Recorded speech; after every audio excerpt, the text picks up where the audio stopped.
मैत्रिणींनो, रुचिरा खव्यामध्ये तुमचं मनापासून स्वागत आहे।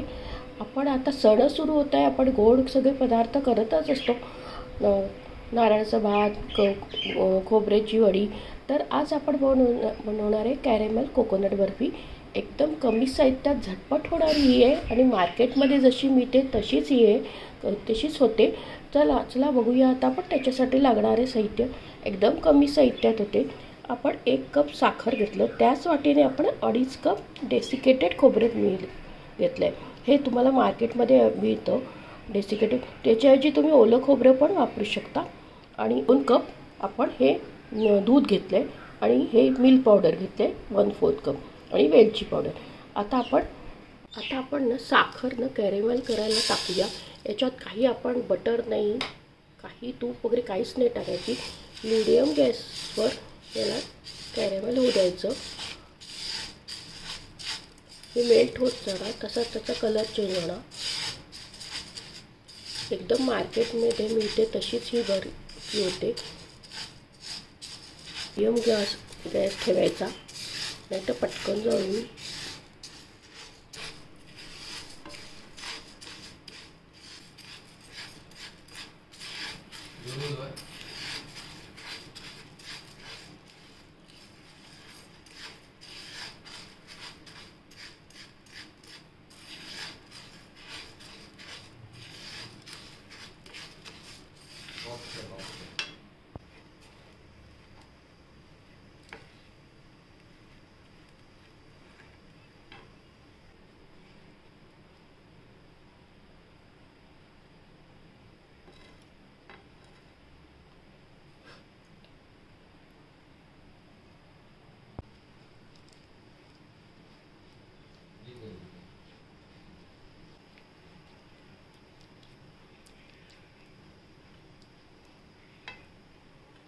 अजून आपण थोडंसं साखर कॅरेमल होऊ देऊ आणि मग याच्यात आपण दूध ॲड करूया। कलर चेंज होऊ देऊ थोडा आणि आपण याच्यात दूध ॲड करूया। कॅरेमल झालं आहे। आता आपण याच्यात ना जास्त नाही करायचं, नाही तर कडवट लागतं। मग आता आपण याच्यात दूध ॲड करू। 2 कप दूध घेतले, ते थोडं टाकायचं।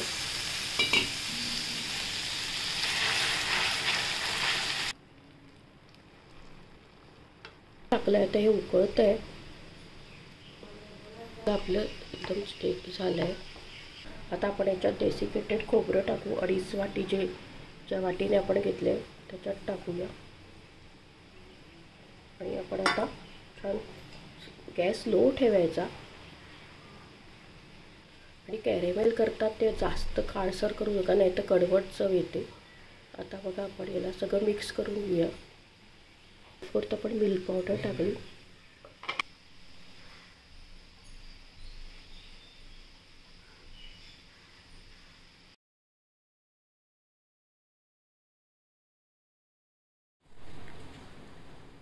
छानपैकी आता परतून घेऊ आपण। बघा आपलं आता घट्ट झालंय ते। आता आपण प्लेटमध्ये काढूया। थोडं कोरडं वाटते तर दूध ॲड करू शकता तुम्ही। मी थोडं दूध आणखी टाकलं आणि बघा छान असं झालं आहे बघा। एकदम आता आपण त्याला वड्या पाडूया। आता आपण कट करूया। तुम्हाला ज्या शेपच्या हव्या आहेत त्या तुम्ही करू शकता। ट्रायंगल शेपच्या करते। आता काजू लावून घेऊया आणि आता आपण प्लेटमध्ये काढूया। असं प्लेटमध्ये काढून घेऊया जेवढ्या। आणि आता काजू लावूया परत। तर कॅरेमल कोकोनट बर्फी नक्की करून बघा आणि आपल्या चॅनलला जास्तीत जास्त फ्रेंड सर्कलमध्ये शेअर करा। आणि रेसिपी आवडल्यास लाईक आणि सबस्क्राईब अवश्य करा। लवकरच भेटूया नवीन रेसिपीसोबत। तोपर्यंत मस्त खा, आनंदित राहा, स्वस्त राहा। मला असाच सपोर्ट करत द्या। थँक्यू।